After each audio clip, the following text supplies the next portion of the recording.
Hello, beautiful souls. I'm Francesca, and this is the astrological love work forecast for June 2025. So, thank you so much to my subscribers, and welcome if you are new as well. And hopefully, by the end, you'll be a subscriber too and join this beautiful heart centered community that we are building here.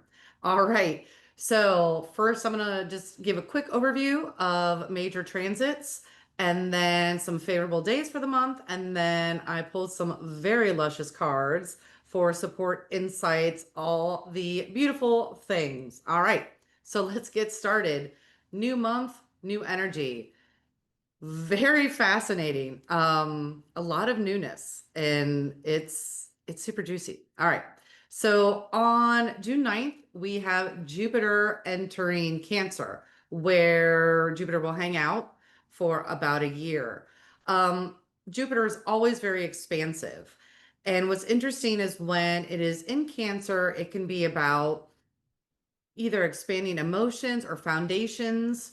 So super lovely. So digging the expansion. So then on the 11th, we had the Sagittarius full moon. And this full moon isn't, we'll say, as serious as some other full moons. Sagittarius is always playful, right? Um, and also with this full moon, there is a piece around help around seeing maybe the bigger picture, which is super lovely because you have the expansion. And so maybe you do need to pull your perspective to a higher level, a different level, just wherever it may be. So I think that bodes very well. On the 20th, the sun enters Cancer. So happy birthday to all the Cancers out there. And we also have solstice, which in the Northern Hemisphere, right? Longest day of the year, and the Southern Hemisphere, shortest day of the year. So we're turning to the light. And illumination and insights. And on the 25th, we have the Cancer new moon. Um, what's interesting is there is an energizing feeling to this, which is, I don't know, it's just, there's just, when I kind of take a look at and feel into the energy of the month, there is an energizing feeling to it. New life, opportunity. And the cards, you're going to laugh. You're going to love it. All right.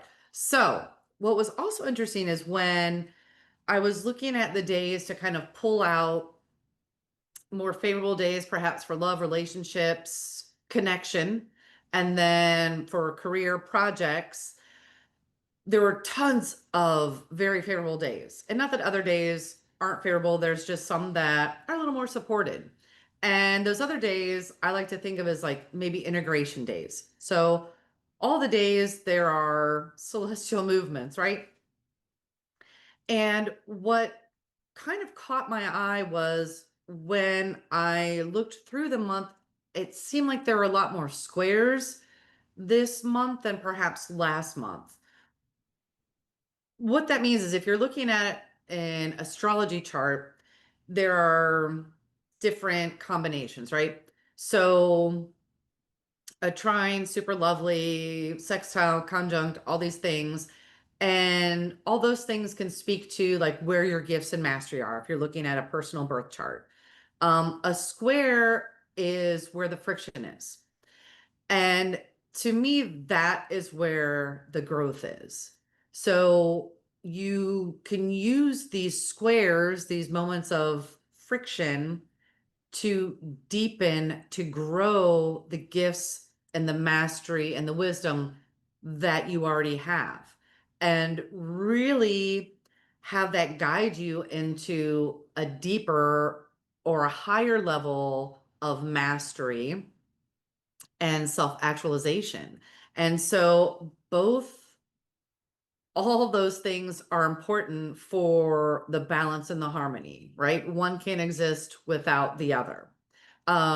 Okay, so you're probably like, okay, blah, blah, blah. What are the days? Okay, so I had to write them down because, like I said, they were a lot. It probably would have been better just to be like, okay, integrate on these days, the rest of the days have at it because there are so many. So, as far as love and relationships, some of the more favorable days are the 4th, 10th, 11th, 12th, 16th, 21st, 24th, 25th. And so I also noticed that these were also like in clusters, which I absolutely adore. I love patterns. And then for career or projects or hobbies, or maybe even transitioning from making a hobby into something that you could earn money from, those days are the 1st, the 2nd, 5th, 6th, 8th, 13th, 14th, 17th. 17th is a really juicy day for any type of project. 19th, 22nd, 26th, 27th, 28th, and the 30th. So, like I said, lots of amazing days this month. And it just, what's interesting is it feels very smooth, if that makes sense. It feels like there's a lot more play to it. And perhaps that's a good quality to maybe focus on this month is focusing on the play, whether it's in your relationships or in your career. How can you incorporate more play, or how can you make it more playful?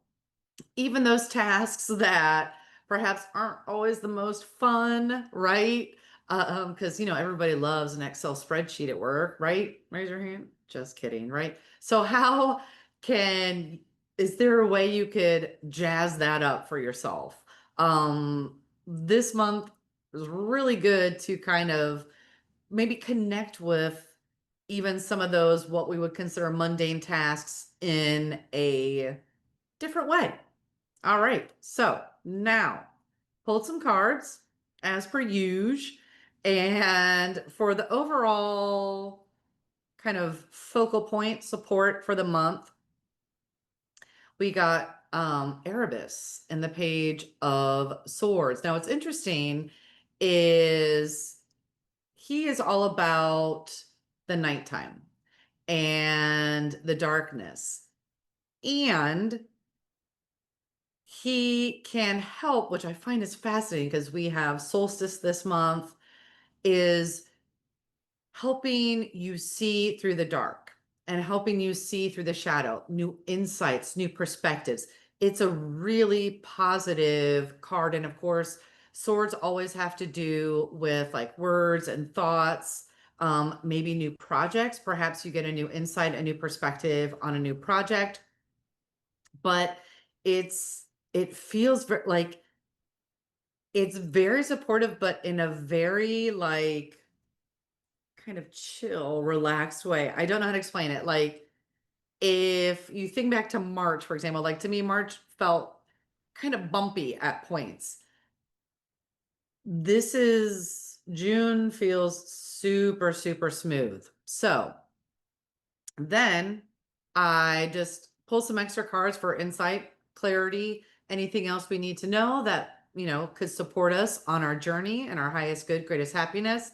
And the first card is the Fool. And if I recall correctly, I think this was the first card that got pulled last month. So whenever there are repetitions, I'm like, there's something even bigger going on. And so the Fool is the beginning of the journey, right? New beginnings. So we have like new insights, seeing through the darkness, the shadows, new perspectives, starting a journey, new beginnings, being joyful. And then the second card that popped up is the Ace of Water. So another card about like new beginnings, unconditional love, hope. There's a lot of hope in this card, like, and the hope that you get when you start new projects, that kick that you get when you're like start something new, and that excitement. And then the third card that got pulled is the Star. And the Star, once again, is about there's that hope again, and about inspiration, and really just beautiful healing new journeys. And so once again, just so beautiful how all the cards really just go together this month. I also think it's interesting that this is the month for Cancer, so we have a water and also the star where she has her jug of water there and just super duper supportive. And so, yeah, if nothing else, if there were one thing for you to take from this video is newness. Newness, hopefulness, new beginnings or new levels of awareness, new layers, new perspectives, and it all feels really good and it really feels like it's based on a very solid foundation. Um all right. Yeah, digging it. Love it. Let me know in the comments. Put a little seahorse in there if there's a little seahorse emoji or a star. That would be awesome. So I could see that. It makes me smile. All right. Thank you so much for watching. Um, Click subscribe, share with your friends, help spread the love vibes around the world. Continue to sparkle and shine your light. And until next time, more love vibes to come. Ciao.